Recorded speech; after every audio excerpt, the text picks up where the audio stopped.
Hola, ¿qué tal? Bienvenidos y bienvenidas una vez más a Sin Plata ni Forma. Acá estamos en La Forma del Cine y Sin Plata híbridos para el Festival de Cine, edición 38, y ahora estamos acompañados de gente importante, de gente que está en la pomada, que la tiene clara, los number one. Estamos con Tana Gembori, que después nos va a decir su nombre, no solo alias, señora María, ¿no? Sí, María Rosana. María Rosana. Y estamos con Juan Carlos Maneglia. Y están de labor de jurados acá en el Festival de Mar del Plata. Ellos vienen representando a Paraguay. Su trabajo dentro del medio audiovisual es de suma importancia, de suma relevancia, así que les vamos a ir contando un poco cómo han transitado el camino del audiovisual. Estamos en el Hotel Provincial, les estamos robando tiempo, si tienen que ir a un evento de la Embajada de Corea, sí, acá, así que bueno, y es además para nosotras una primera entrevista cara a cara, porque siempre estamos con las pantallas, todo frío, así que esto es toda una nueva experiencia. Vamos a empezar preguntándoles un poco cuándo fue el momento eureka, la epifanía, ¿no? La revelación, cuando dijeron, che, queremos hacer cine. Cuéntenos. Juanca va a empezar porque es el mayor. Bueno, un placer estar acá con ustedes, feliz. Yo tuve la suerte de que muy pronto supe lo que quería hacer. Era como, me regalaron, mi papá y mi mamá viajaron a Buenos Aires y me trajeron como regalo un proyector que se llamaba Cinegraph, que proyectaba imágenes quietas, ¿verdad? Y yo estaba alucinado con generar mis propias películas, entonces mi mamá me cortó un papel sulfito, yo dibujaba y con mi hermana le poníamos el sonido, yo le tenía sonido, entonces era sí, muy, muy pronto, es como que y también tuve la suerte de que en el colegio donde yo entré se abrió un cineclub, entonces a los 7 años empecé el cineclub y ya era mi pasión, ya contábamos historias con fotos, después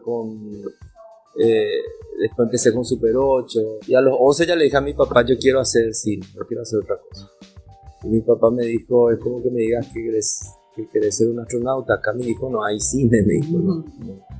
Discúlpame, pero no, tiene que ser tu hobby, tenés que tener una profesión y el cine tiene que ser tu hobby. Pero no le hice caso nomás, ¿verdad? O sea, es como que en mi cabeza estaba claro que eso quería y seguí. Bueno, Juanca, siempre que nos toca hablar de los dos, yo siempre hablo de Juanca porque Juanca fue para nosotros un referente súper importante porque él empezó a hacer cortos ya en Super 8 y estamos hablando de un país donde había un solo canal de televisión y cuando yo me recibí en el 87 en el colegio, nosotros veíamos Canal 11 de Formosa y salió el segundo canal que era Canal 13. Yo no tuve lo que Juanca tenía, que era que él veía en su casa películas francesas, tenía un proyecto de 16 milímetros, ahora tiene una sala de cine maravillosa. Yo tenía unos padres que me apoyaban muchísimo. Mi mamá me llevó a hacer danza, piano, y yo no encontraba mi norte. Tenía 6, 7 años, no me gustaba, la danza me parecía súper oscura, yo siempre fui araganita, ¿verdad? Y el piano también me parecía complicado, mis dos hermanas cantan, tocan el piano, la guitarra, todo. Hasta que un día mamá desesperada porque quería que yo haga algo cultural, me lleva a la clase María Dinora Ocampo, que era una clase de declamación y teatro, y yo ahí me encontré, yo fui feliz, era un espacio donde yo me sentí absolutamente, no sé, una niña feliz. Y estuve 17 años, 17 años, menos. Pero digamos me recibí profesora superior de declamación y teatro y veía muchísimo cine de Hitchcock y de temporada de John Wayne y de cosas espagueti, como llamamos en espagueti, en Canal 9, que era un canal que ponía mucho cine, porque antes se veía cine solamente de esa manera y me iba al cine. Entonces ese era mi referente de cine. Y Juanca, porque la hermana mayor de Juanca, su colegio estaba en la esquina y mi colegio era solo de nenas, y la hermana mayor de Juanca estaba en mi colegio y nosotros veíamos todo así como veías, que me contaste de Leonardo Fabio, nosotros veíamos Sí, La Emperatriz. Veíamos todos los años la misma película y eran 16 y Juanca venía a poner la película hasta que aparece en nuestras vidas el VHS. Y Juanca en el 85, 87 hace unos cortos en VHS que editaba por corte. Él en realidad compra la cámara, mi papá también compra, uno de los primeros a comprar la cámara. Yo grababa cosas en mi casa. Él grababa los debuts en sociedad y trabajaba de eso porque su papá no le apoyaba tanto en el cine. Y hizo este loco unos cortos en VHS que se llamaba Presos, todos conocemos el final, Espejos, y ganó muchísimos premios porque era así alucinante. Y fue la primera vez que nosotros, digo yo, Paz Encina, Richard Careaga, Marcelo Martínez y yo, es como dijimos, es posible, o sea, es ver un corto y decir, podemos. Entonces, por eso es muy importante tener el contexto en el que Paraguay no tenía un cine, tenía muy pocas películas. Armando Boy, todo lo que había hecho con Isabel Sarli, más allá de las anécdotas, tiene que ver con nuestro imaginario, tiene que ver con son nuestras imágenes. Ahí vemos el mercado 4 de los 50, muchos de los indígenas que ya no existen. O sea, él grabó parte de nuestra identidad como nadie había grabado. La sangre y la semilla, estaba Olga Zubarri, o sea, mucha influencia argentina que vinieron a grabar, quedaron como cosas que nosotros no teníamos, no nos veíamos. Casi material de archivo. Es un material de archivo muy importante, ¿verdad? Entonces, y yo estoy hablando del 87-90, en el cual él lo que hace es cortos, hubieron algunos intentos de cosas, entonces en ese contexto nosotros empezamos a hacer cosas. Yo seguí lo mismo que él siguió, él hizo la comunicación, yo seguí lo mismo que él, yo le perseguía, ¿verdad? Y en 1990 yo seguía teatro y audiovisual en la Universidad Católica, era lo más parecido a cine, no había una carrera de cine, no había una escuela de cine. Y en 1990 él trabajaba en una productora que era así lo más top, que hacía como comerciales, y él era así el director estrella, ¿verdad? Y iban a hacer una miniserie llamada La Disputa en el 90. Entonces buscan gente en la universidad donde yo estaba y me contratan, porque el director era un director de teatro con el que yo trabajé. Me contratan, yo feliz que me contrataron, y después él me cuenta que en realidad me contrataron porque tenía auto, no era que me contrataron porque yo era... Y ahí yo no tenía noción, yo sabía que me gustaba, pero yo no tenía noción de lo que era.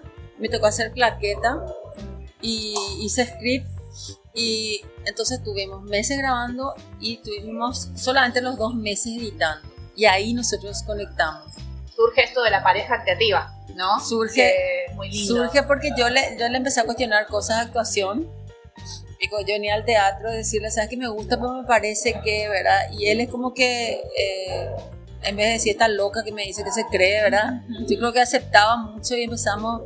Pero siempre digo que Juanca fue mi gran maestro. Es mi gran maestra, una persona que siempre digo, no sé si haría cine si no hago con él. Porque somos como 2 grandes inseguros.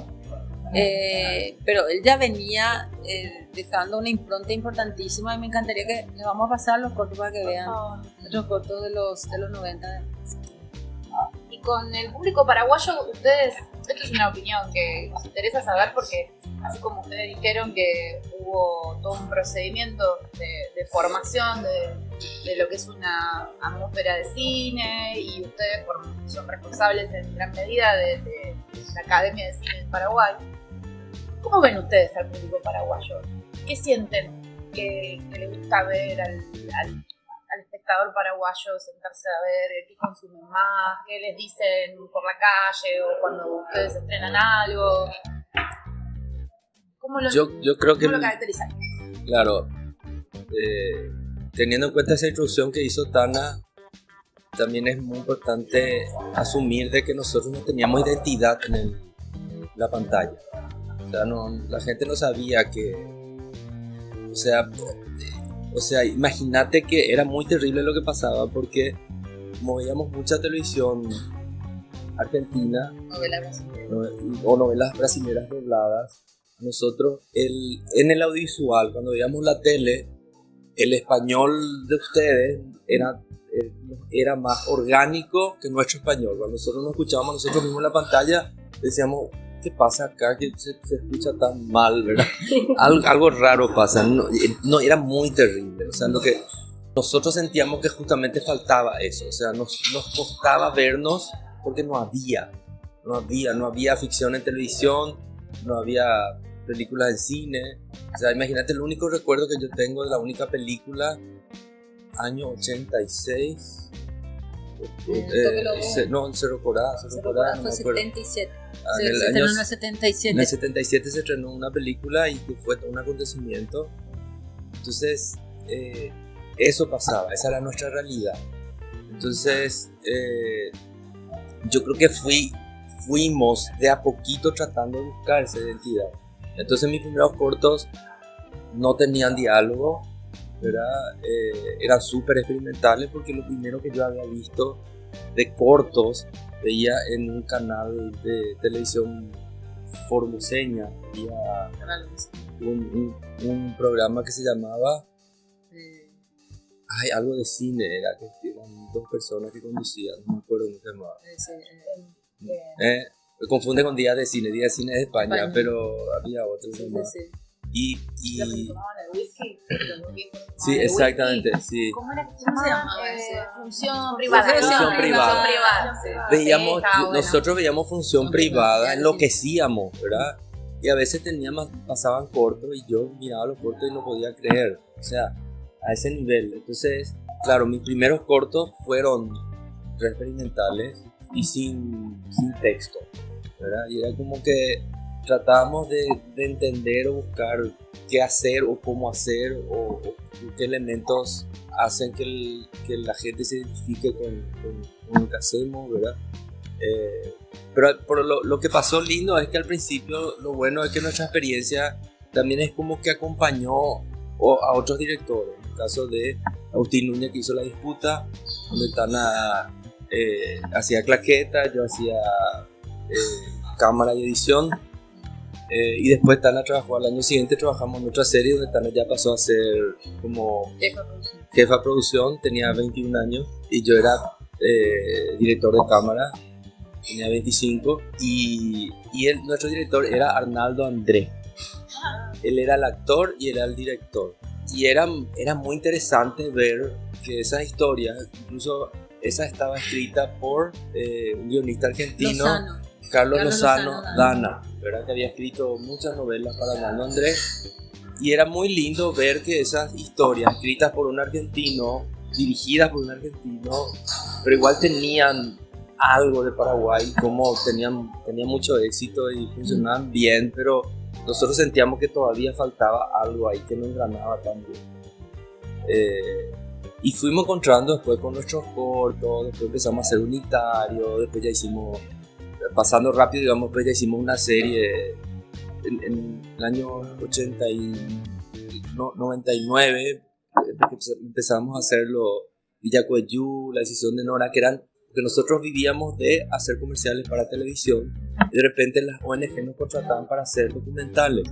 Nosotros tanto queríamos hacer ficción que le convencíamos que lo más importante o lo más interesante era hacer ficción y con eso concientizar. Y cuando nos daban lo que saltábamos alegría, entonces hacíamos ficción y aprendimos mucho así, haciendo ese tipo de ficción, hasta que nos tocó en el año 2005 hacer una serie que se llamaba González vs. Bueno. Fue la primera vez que asumimos nosotros la carga de hacer una serie para el canal más importante y nosotros estábamos a cargo de guión, dirección, toda de la parte creativa, todo, ¿verdad?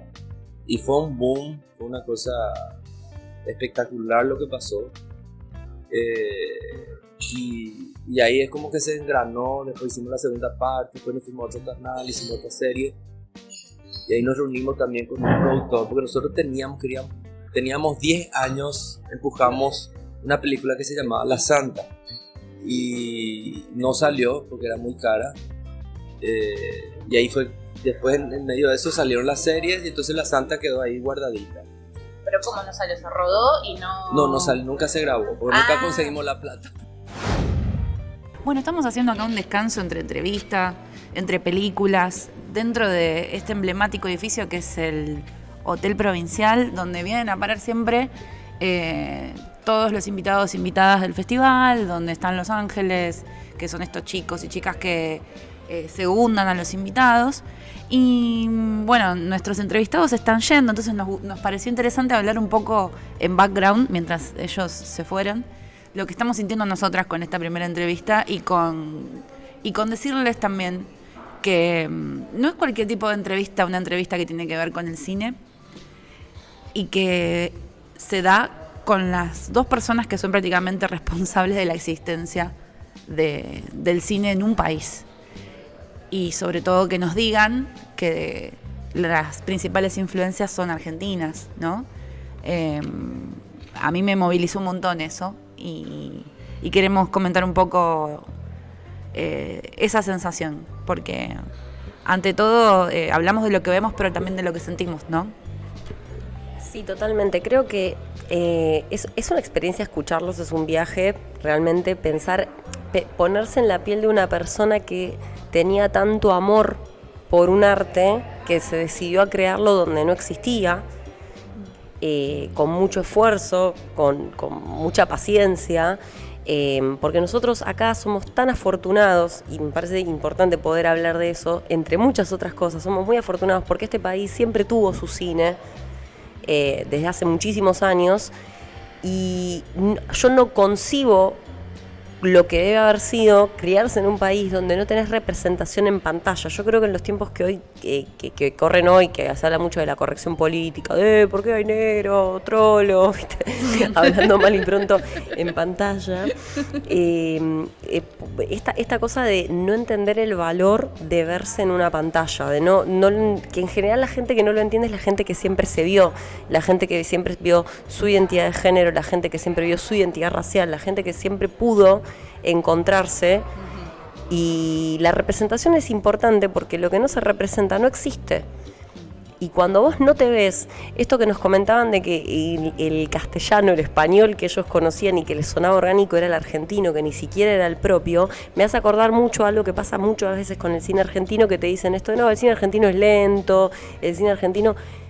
Claro, vos te criaste con un cine que era el cine hegemónico, mayormente de Estados Unidos, algún que otro cine europeo, y lo importante que es poder verse, poder reconocerse, poder naturalizarse y poder decir, este soy yo, estoy acá en el mundo, y estar con personas que hicieron eso por su país, que tuvieron el amor de llevar a su país a la pantalla y que otros pudieran conocerlo, me parece un valor imposible de calcular y de medir. Más teniendo en cuenta que nosotros venimos de una experiencia en el festival que nosotros dijimos en otros episodios, qué lindo vimos Concordia, qué lindo vimos Buenos Aires, qué lindo vimos Seúl. Poder verse, poder encontrarse en la ficción, en las historias, y eso es lo rico y lo maravilloso del cine. La verdad que es hermoso escucharlos, además son adorables y les mandamos muchos besos a ellos, porque bueno, cuando este episodio salga ya no estaremos acá juntos, pero realmente gente maravillosa y gente que da gusto escuchar y que cuenten su historia. Justamente iba a comentar esto de la diversidad que siempre marcamos, de verse en pantalla, y qué importante para un pueblo que eso haya sido así. Los jóvenes que decían que empezaron a trabajar en puestos importantes, en lugares importantes de la creación de un contenido audiovisual, porque básicamente se inventaron esos lugares y fueron armando la industria alrededor de todas estas nuevas ganas de poner a Paraguay en las pantallas de ellos y dejar de tener, no sé, o solo cine argentino, o como decían, novelas brasileñas dobladas. Es algo que vos decís con el español, o teníamos gente hablando en inglés en películas de Estados Unidos, o gente hablando en español neutro. Entonces cuando escuchás un argentino decís, ¿qué onda? En el cine argentino no hablamos así, pero sí hablamos así. Esta cosa aspiracional de que no somos eso, que somos otra cosa, que somos Europa, no es así. Así que está re bueno que lo hayan ganado ellos también en Paraguay. Bueno, también me quedé pensando un poco en lo que recién dijo Juli sobre el proceso, ¿no? de hacer algo por un país, la importancia, no el proceso. El proceso y la importancia. Defendiendo mis palabras. O sea, sí, creo que la importancia, y que me da la sensación, no sé ustedes, chicas, pero a mí me da la sensación de que ellos están sumamente enfocados en lo que están haciendo y no están viéndolo desde afuera, ¿me explico? No están viendo la dimensión de lo que significa históricamente lo que están haciendo. No.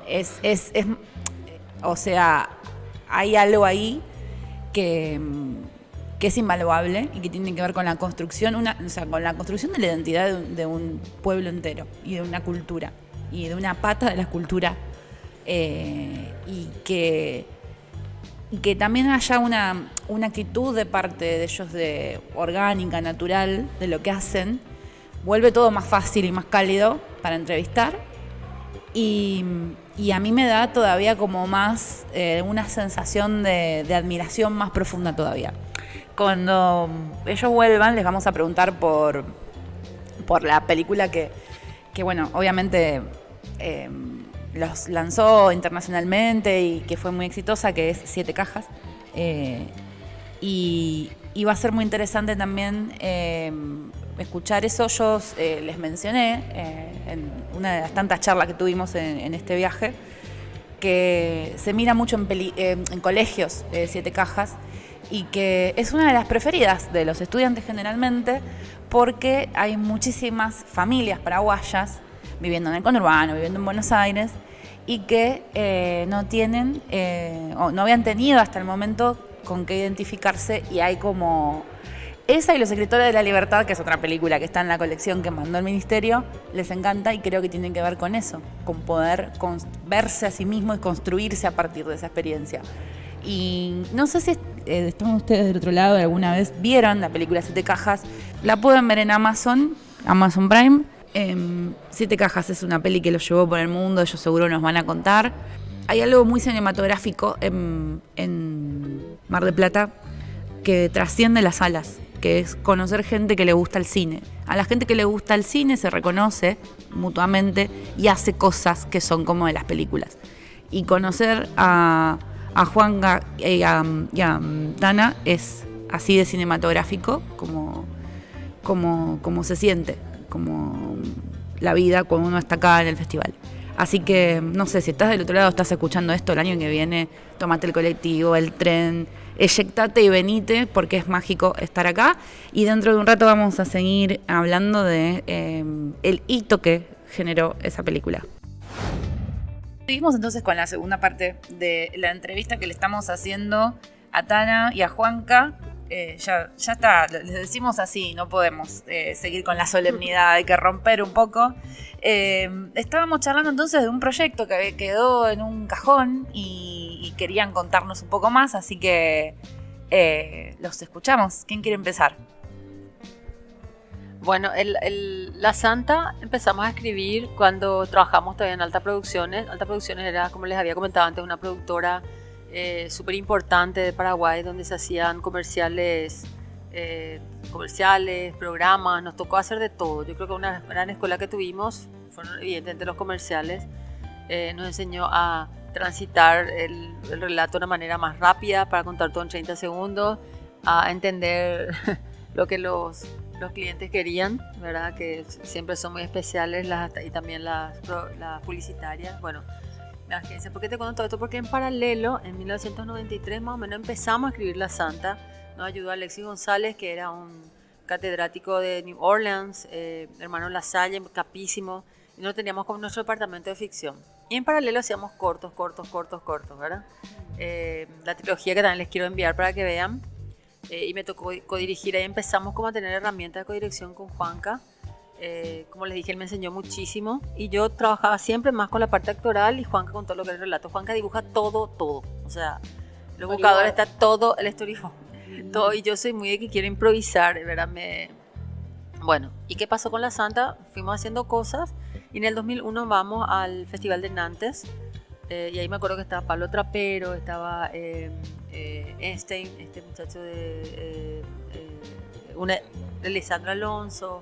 O sea, estaba como una camada de gente donde tenía una mirada de cine muy diferente a lo que nosotros, a lo que nosotros estamos construyendo o que queríamos contar. Fernando Einstein también, que era de la película uruguaya Whisky y el otro. Whisky, sí. Entonces como que era toda una camada de directores donde había como un cine de autor, una búsqueda más, o sea, diferente, personal, ¿verdad? Volvemos de 2001 de Nantes y entramos en un conflicto con Juanca muy grande porque había quedado para Alfonsud, pero teníamos que cambiar el guión. Era como que ellos tenían una visión de dirección o directores diferente a lo que nosotros por ahí queríamos hacer como cine, ¿verdad? Entonces empezamos como a trabajar el guión, qué sé yo, y el guión cada vez se veía más grande, que era, me acuerdo en ese momento un presupuesto más de 1 millón de euros, ¿verdad? Y me acuerdo que la contrapartida era el Fondec, que nos había dado 100 millones de guaraníes, no sé, $10.000, ¿verdad? O sea, y dijimos con Juanca, o sea, no era el tiempo.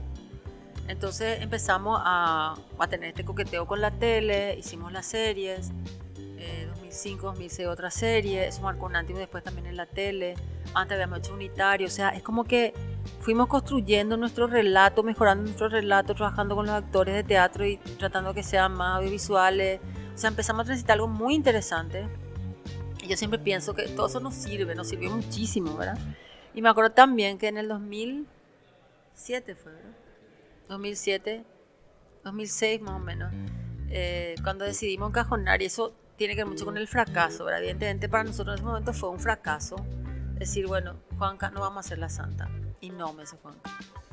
Porque es muy caro, no es un primer proyecto. Y cuando decidimos encajonar fue así como enterrar algo. Imagínate, el 93, muchos años de estar con algo que nosotros tratábamos, tirábamos y no era posible. Entonces Juanca me dice, me fui a los Lost in Translation, ahí lo encontramos en crisis. Y me dice, Juanca, yo tengo el guión de un carretillero, y me acuerdo que me contó que partía el dólar en no sé cuántas partes, que fue el inicio de, le dije, me encanta, le iba a ser más sencillo, me dijo Juanca.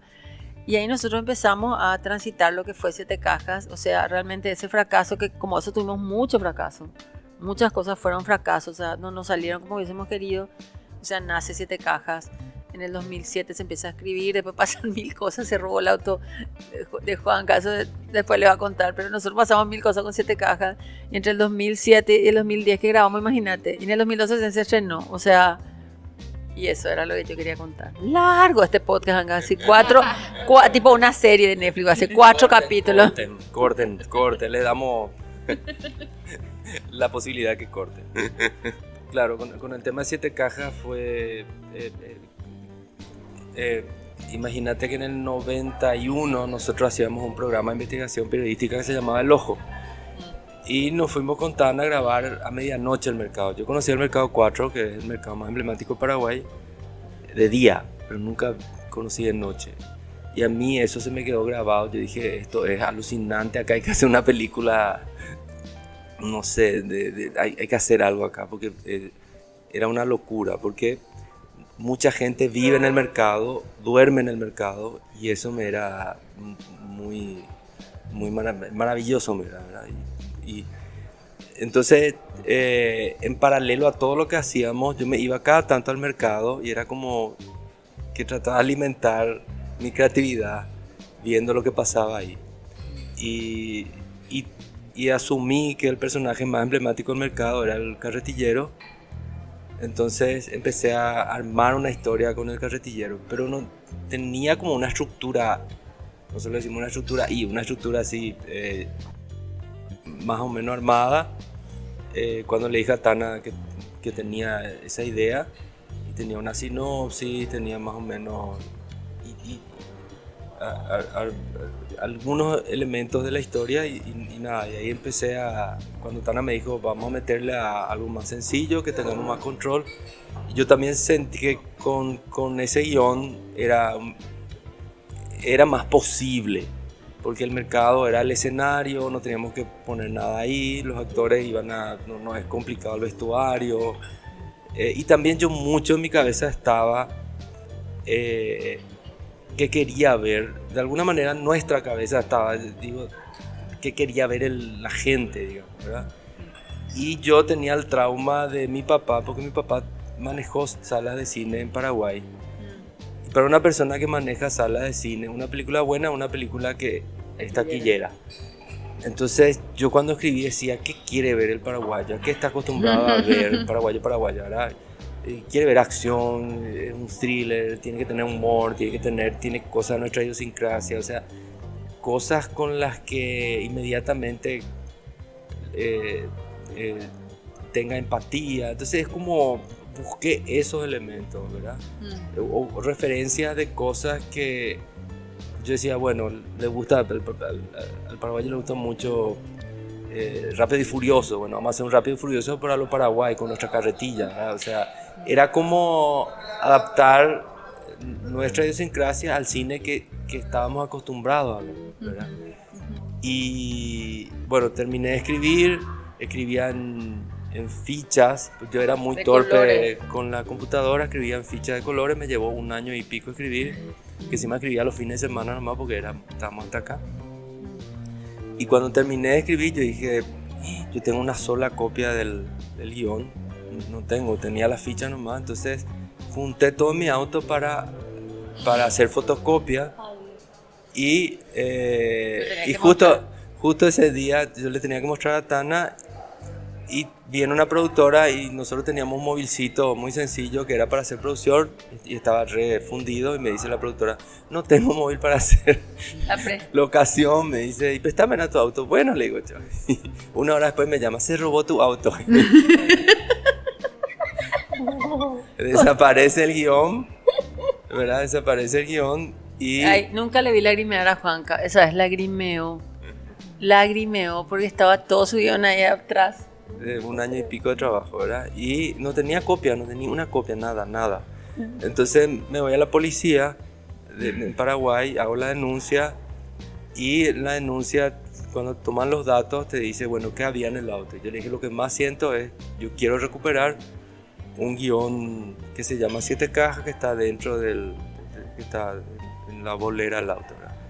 Entonces 3 días después me llamaban a las 4 de la mañana de la cárcel, como siempre pasa que esa información de la comisaría llega a la cárcel, la de la cárcel Tacumu, que es la más importante de Paraguay, y me dicen, acá tengo este guión 7 cajas. Entonces yo le decía, y léeme la primera página, entonces vamos a llegar a un acuerdo. Y entonces yo le decía, entonces ellos me decían, bueno, pásame saldo, porque no tengo saldo, si querés que te lea, pásame saldo. Yo le pasaba saldo y me cortaban, ¿verdad? Y eso pasó 4 o 5 días y me di cuenta que no tenían el guión, o sea, era porque nunca me leían, ¿verdad? Yo que ya era como, me pedían saldo, yo le pasaba, nunca recuperé el guión y asumí que tenía que escribir de vuelta. Entonces era, ¿viste esas cosas que vos decís? Esto es una señal para que no hagamos la película, porque realmente era como todo mal, ¿verdad? Y yo dije, no, vamos a seguir. Ya escribió en Final Draft, ya escribió todo, ya tenía copia de seguridad. Ya cada 2 escenas hacía copia, tenía 800 copias, ¿verdad? Entonces decía, bueno, si se incendia esta casa voy a tener otra copia en otro lugar, ya era todo así, ¿verdad? Bueno, ya me fui al otro extremo, ¿verdad? Y bueno, obviamente la primera que leyó el guión es Tana, que me da su devolución, ahí yo siempre tiemblo, ¿verdad? Entonces yo hago una reescritura de eso, también Tito Chamorro, que trabajó con nosotros en la serie, y ahí empezamos, ¿verdad? A buscar la plata, pero además es buscar la plata de una manera absolutamente distinta a lo que sería acá en Argentina, porque, claro, acá existe un instituto, existen fondos, allá no nada. Entonces era tocar puertas como cuando hacemos comerciales, ¿verdad? Permiso, perdón, te voy a interrumpir. Te voy a interrumpir porque creo que acá hay algo que se está por abrir, que está dentro de lo que pensamos preguntarles, que tiene que ver con eso, con ser responsables de que exista una academia de cine en Paraguay, una tradición de cine en Paraguay. Y por otro lado, lo tengo que decir, tienen que hacer la película de cómo se hizo esa película. Siento la responsabilidad de decirles que si quieren, no sé, yo se las coescribo, no sé.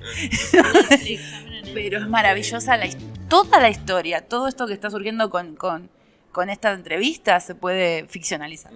Así que, bueno, eso quería decir y justo te interrumpí en el momento que ibas a empezar a decir eso y para que le cuentes a los oyentes, a los Sin Platas, un poco cómo fue ese proceso, porque sí, efectivamente, acá en Argentina, cuando una persona quiere hacer una película, empieza, ¿no? La lleva a Argentores, tiene todo un proceso, uno sabe ese caminito que hay que hacer, la carpeta en el Inca, porque está el Inca. Entonces cuéntenos un poco de eso que nos interesa un montón. Cuando ustedes se fueron, estuvimos charlando de lo que sentimos cuando hicimos la primera parte, cuando contaron todo lo que nos contaron. Y ahora queremos saber más sobre eso, porque tiene que ver con la construcción de una identidad en un país. Y es de prócer, es historia, entonces queremos escuchar.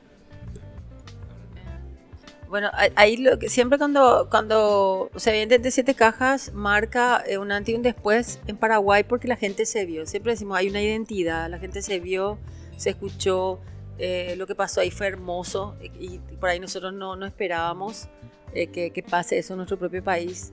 O sea, sintieron como suya la película. Bueno, y después ir a los festivales, el haber ganado Cine en Construcción antes, que era tipo que llegaba la selección de fútbol. Y sí, ahí nos dimos cuenta de muchas cosas, pero siempre yo me acuerdo cuando un chico nos vino y nos dijo, yo ya sé lo que quiero hacer en la vida. Cuando nos dijo eso y después varios más nos decían, con Juanca era una cosa decir, Dios mío, qué compromiso que es esto, ¿verdad? Pero nobleza obliga también decir de que también antes existen a lo mejor cosas más aisladas, pero con cierta continuidad otra vez. Aisladas pero con cierta continuidad. Pasa una contradicción que es, por un lado, Maca Paraguaya, ¿verdad? Que Paz Encina estrena en Cannes en Certain Regain. 2006, Cuchillo de Palo, que creo que fue 2008, Renate Costa. Y eran como increíbles mujeres, ¿verdad? Que empezaron a hacer cosas, se empezó a escuchar el cine paraguayo. Y en Paraguay se empezaron a estrenar películas que hacían como podían. Semana Capital, el de Luli Aguirre, que no me acuerdo ahora cómo se llamaba. Bueno, películas como que se estrenaban en el cine, duraban 1 o 2 semanas, pero es como que nos dio una cosa de decir, nosotros también vamos a hacer en este formato. O sea, no pensábamos a estrenar afuera ni nada, ¿verdad? Y sí, o sea, se da 7 cajas con todos estos antecedentes, con todas estas películas que también nos generaron a nosotros decir podemos, ¿verdad? Y lo primero que pasa es esta cosa que los chicos dicen queremos estudiar, no había nada había un instituto que se llama MAIPAC, que hasta ahora enseña mucho lo que es sonido, pero no era una escuela de cine. Y lo que nos pasa es que, bueno, surge lo de los Oscar, 7 cajas se tiene que ir y no llegamos porque no teníamos instituto, porque se envió tarde, se tenía que enviar vía cultura, pero no sabíamos los pasos, nosotros no sabíamos nada. Y ahí fue que yo conté siempre la anécdota que Frances McDormand y Joel Cohen, que son amigos, le conocimos a Sebastián, escribieron una carta tan hermosa. Voy a buscar la carta, le voy a enviar. Te hace lagrimear la carta que yo escribí, donde ellos hablan de ese cine paraguayo incipiente, del talento, de la creatividad de los paraguayos, de historias que tienen que ser contadas, que es tan hermoso, pero finalmente no. Y ahí surge un grupo de gente que hasta ahora sigue moviendo, que empieza a pelear, a decir, bueno, vamos a agarrar la ley de cine que estaba tan, ¿verdad? Que pasó por muchos procesos y empezaron a trabajar, nosotros también, pero siempre nosotros decimos con Juan, nosotros somos más albañiles de esto, o sea, nosotros no nos vamos a sentar a hacer una ley, y estuvimos igual apoyando, pero nosotros lo que hacíamos era hacer cosas, ¿verdad? Y ellos trabajaron, sale el marco de ley, que éramos todos irnos al Congreso, y de ahí se forma el instituto que ya tiene 2 años.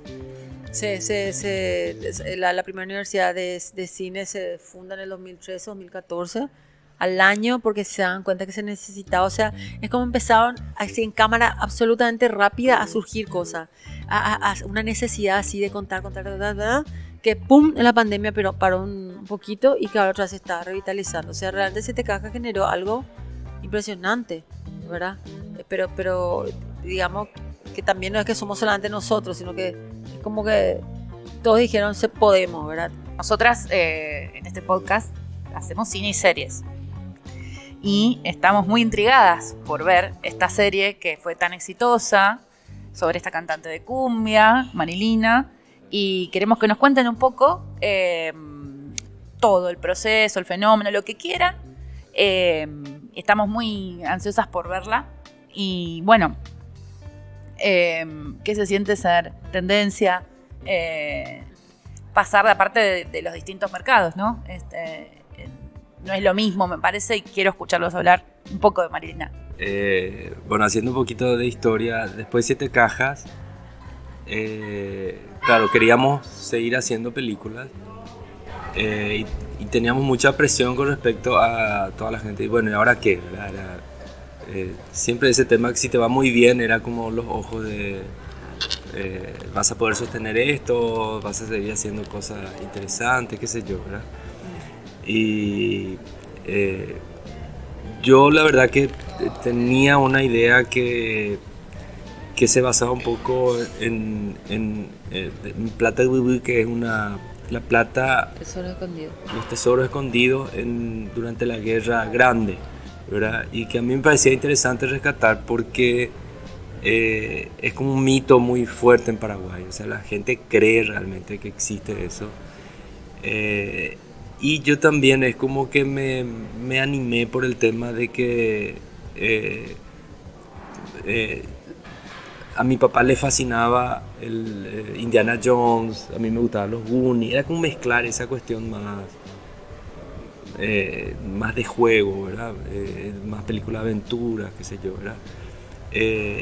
Y también con Tana hablamos mucho de ese tema, porque qué pasó dar, y siempre decíamos, bueno, lo que siempre tenemos que buscar es ser honesto con lo que queremos, con lo que te nace contar, ¿verdad? Y en ese momento nos nació eso, y hicimos Los Buscadores, que fue muy compleja porque era una película mucho más grande, mucho más pretenciosa en cuanto a producción.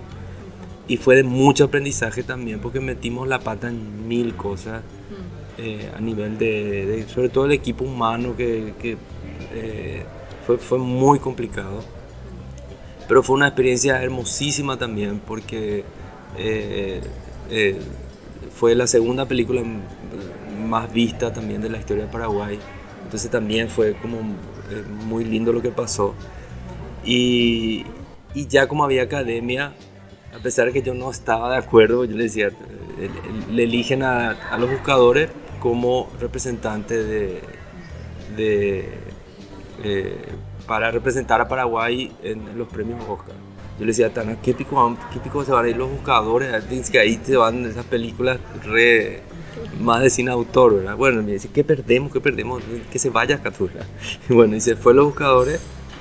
Y pasó eso que hablamos la otra vez, esa anécdota de que un día después que sale la lista de las películas seleccionadas, le escribe a Tana una persona que decía que quería hacer una nota para American Cinematographer, no sé cómo se pronuncia, perdón mi inglés, y sobre la película, y estaba firmada por el presidente de la academia. Y cuando me muestra a Tana, yo le dije, Tana, borra eso, ha de ser un hater. Me dice, yo le voy a responder. Pues acá con mi inglés les respondió, ¿verdad? Y enseguida le vuelve a responder a Tana y bueno, ahí tiene... No, y después ya todo, nos vamos a Los Ángeles, nos quedamos en la casa él, fue un nexo muy importante para que Sony compre la película, o sea, fue muy lindo todo lo que nos pasó, o sea, cada película como nos llevó a lugares maravillosos. Y bueno, después de eso nosotros con 7 Cajas, nosotros antes de que tenemos una productora muy grande, con mucha gente trabajando, y cuando empezamos a viajar con 7 Cajas nos damos cuenta que los directores eran muy livianos, entonces también fue un proceso para nosotros, yo nunca digo achicarnos, porque no me gusta esa palabra, pero sí alivianarnos. O sea, entendimos que la productora teníamos que ser menos personas. Eso fue un proceso que nos llevó años también. De ir como, digamos, tercerizando gente. Eso era todo nosotros en paralelo. No es que vivíamos solamente de las películas. No tenemos que trabajar, hacer comerciales, todo, ¿verdad? En paralelo surge Tía, que es nuestra escuela, ¿verdad? Que tiene 14 años. Y Marilina, ¿cómo surge? Nosotros, todo el proceso de Tía y escribiendo el tercer largo, el canal nos vuelve a llamar a decir queremos volver a apostar a la ficción. Y nosotros teníamos una idea de hacer una sitcom y nos dicen, nosotros vamos a hacer la historia de Marilina, porque Marilina es una cantante muy, muy pobre, vino de un lugar sumamente humilde y entra en un formato que se llamaba la academia, que tenía que quedarse ahí encerrado en la academia. Es como un gran hermano de talento. Y llevó ese formato el papá de Tini.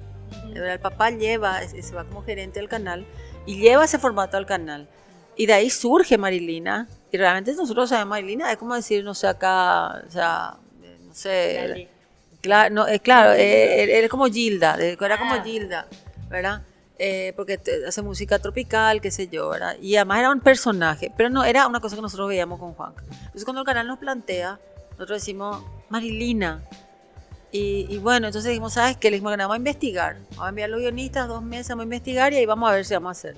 Porque realmente nosotros no sabíamos, pero nunca Cuando los guionistas vienen al mes a darnos el previo, la previa investigación, me dicen, no, es lo para 8 capítulos, la historia de ella es para hacer temporada, porque es increíble, y nos empieza a contar, nosotros nos terminamos enamorando de esta nena, o sea, la historia es muy fuerte, y lo que sentimos es una identificación que dijimos, esto le va a llegar al público, y le va a llegar al público, y nosotros vamos a hacer que le llegue o sea, no sé, a la chica que trabaja en mi casa, y a la mamá del compañerito de mi hijo en el colegio, o sea, les tiene que llegar a todos por cómo vamos a relatar lo que ya, ¿verdad? Entonces como que, no, sí, dijimos, y sobre todo cómo vamos a relatar, era qué tono le vamos a dar, porque puede ser un melodrama, puede ser, dijimos, vamos a darle un tono, por más de autobiográfico, un tono que quieran ver todos.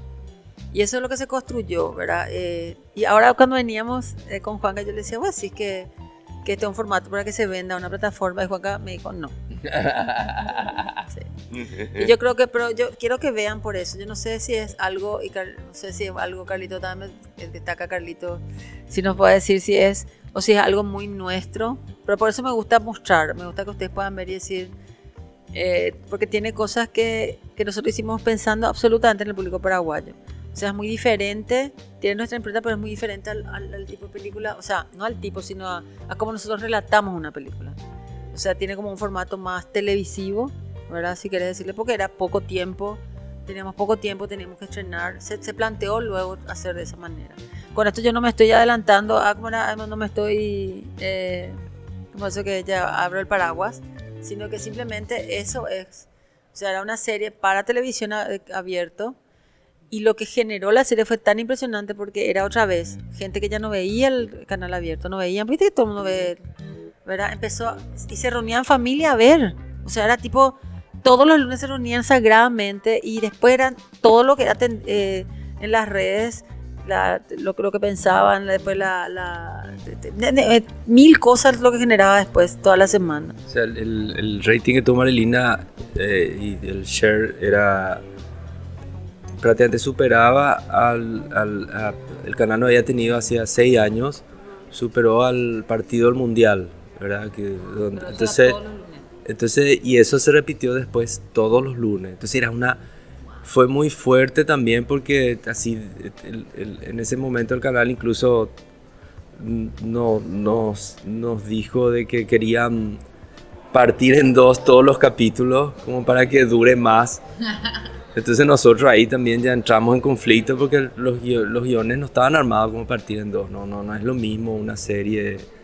El final de una serie siempre tiene que ser interesante para que vos esperes una semana para ver. Entonces estaba construido de esa manera. Entonces fue también fuimos hablando con ellos para también respetar cómo fue concebido. Y fue hermoso lo que le pasaba a la gente también. Porque también... algo que sí me di cuenta en el tema del canal abierto, es tan distinto al cine, porque en el cine pues el proceso es más largo, es que la gente como va viendo de a poquito, o sea, como que se da más lento, y televisión es tan así avasallador, porque así vos en el minuto te enterabas por todo lo que la gente por todo lo que la gente tuiteaba o ponía en las redes, ¿verdad? De qué le pasaba a la gente con el personaje, o con la situación, o con el final, o qué chistes celebraban, todo publicaban. Y era millones de memes, era una cosa así impresionante. Entonces fue muy, muy lindo, fue muy fuerte. Y también, claro, era muy... Estos chicos, mamá, fue muy hermoso porque todo el elenco era prácticamente desconocido. Muchos niños de Caguazú, de Encarnación, del interior de Paraguay, que hizo un casting abierto, que ellos venían que nunca habían hecho nada, ¿verdad? Y se convirtieron en superestrellas así de un día a otro, ¿verdad? Y entonces, y también la protagonista que también la descubrimos en este casting abierto, que viene de Encarnación, y que ahí veíamos ya en los ensayos previos a grabar, ¿verdad? Tanto talento de esta gente que con tanta necesidad de expresarse, ¿verdad? Y yo siempre cuento la anécdota de Melanie, se llama la actriz que hizo Marilinita pequeñita. Ella tenía 8 años cuando grabó y teníamos escena, por ejemplo, a las 3 de la mañana, donde hacía frío, donde ella tenía una ropita por continuidad que tenía que, ¿verdad?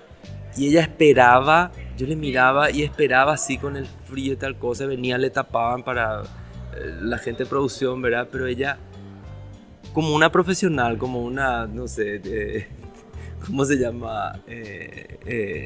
Esta actriz argentina que hizo también desde tan pequeñita, Andrea del Boca, ¿verdad? Que yo decía, parecía que grabó toda su vida, ¿entendés? Parecía que grabó toda su vida. Hubo una escena que nunca me voy a olvidar, que ya estaba saliendo el sol y que teníamos una sola posibilidad de hacer la toma. Era una escena muy complicada. Era una nena de 8 años hablando en guaraní y es hermosa la escena, tiene los tiempos exactos, era una toma, ¿verdad? Entonces, a mí eso me pasa cuando haces una serie y vos decís, wow, qué gente que necesita la posibilidad de que se le dé una oportunidad, cuánta gente que ama hacer esto en Paraguay y no puede, no ve, no sueña, no. Y cuando le abrís una puertita así, es como una invasión así por una necesidad de expresarse de ese lado, ¿verdad?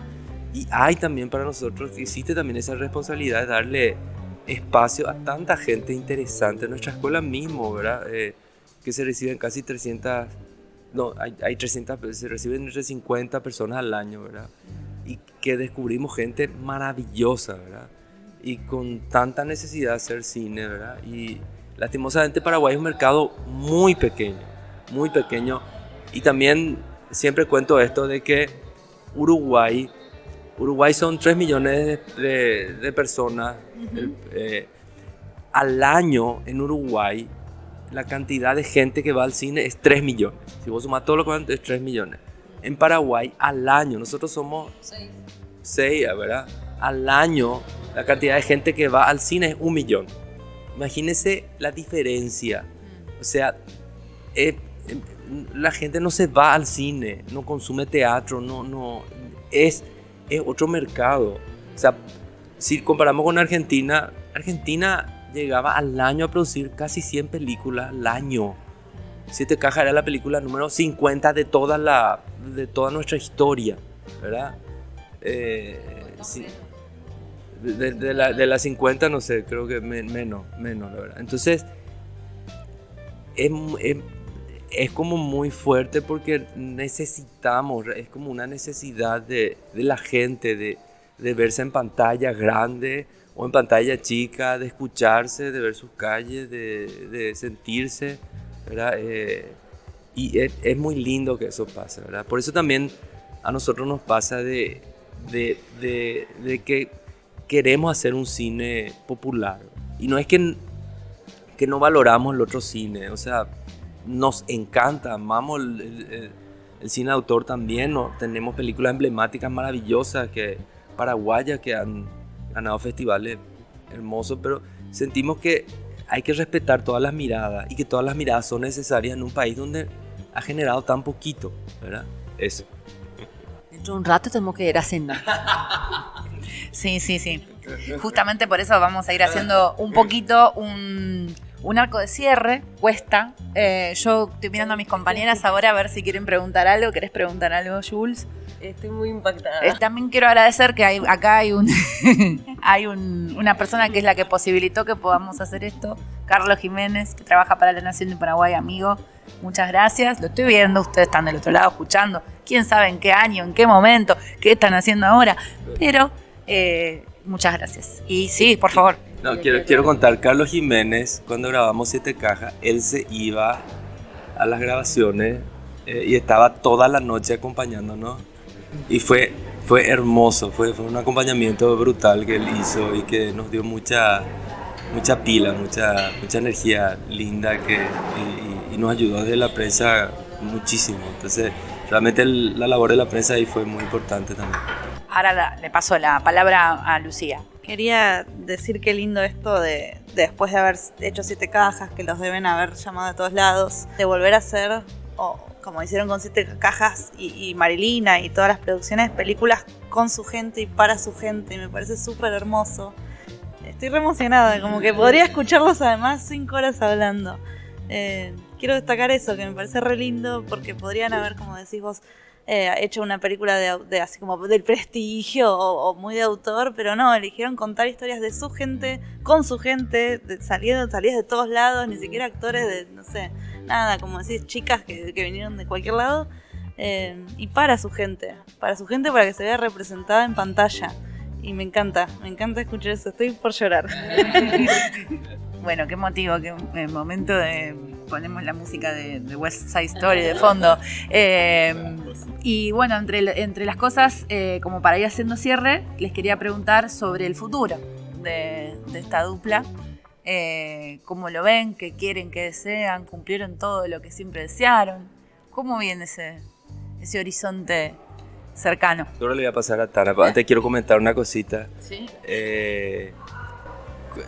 Nosotros, después de 7 cajas, soñábamos con estrenar en Argentina. Y nadie quería estrenar en Argentina. Nosotros le enviamos no sé cuántos distribuidores. No había caso, no nos respondían luego. Me acuerdo que uno me respondió y me dije, ¿tenés copia en Blu-ray? Sí, yo así feliz, así le envié, nunca más me respondió. Nada, ¿verdad? Sí. Entonces estábamos y queríamos, no sé, sentíamos porque primero en Argentina creo que hay como 1 millón de paraguayos y sentíamos como una necesidad también de llegar a esa gente que no había visto la película. Y nos pasó algo muy hermoso, que es que se estrenó en Argentina acá en el Festival de Mar del Plata.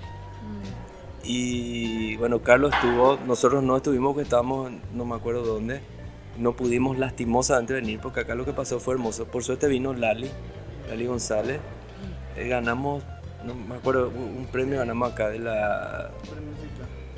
Premio Zika, ¿verdad? En una proyección de acá de Mar del Plata vio el dueño del cine,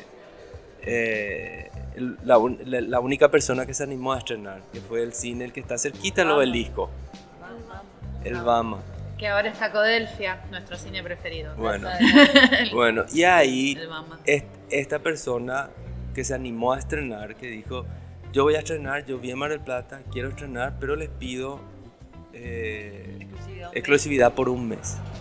Se estrena la película y fue así un boca a boca que explotó el cine, y así fue subiendo, que empezaron las otras salas a pedirle, y él dijo, no, yo tengo igual a una. Y ahí me acuerdo que un distribuidor que trabaja, Juan Pablo Orellana, nos muestra una serie de mails que la gente de, qué sé yo, de Cinemar y de las grandes decían, ¿cómo se nos escapó esto?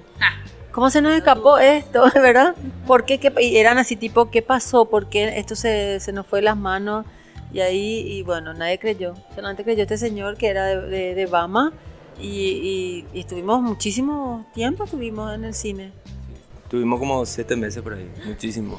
Y la última cifra que nosotros teníamos era 70.000 espectadores, y está dentro de las 3 películas latinas, estoy hablando, más vistas en Argentina, ¿verdad?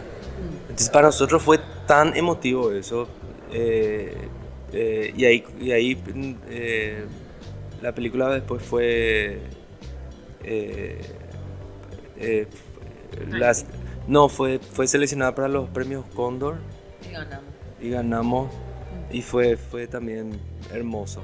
Sobre todo fue hermoso, ¿saben por qué? Porque nosotros con Tana, ¿qué es lo que nos pasaba? Cuando nos costaba mucho ver un cine fuera del cine así, blockbuster yankee, entonces siempre veníamos a la Argentina y siempre veníamos al cine Bama a ver. Por ejemplo, en Bama vimos el mariachi de Robert Rodríguez, ¿verdad?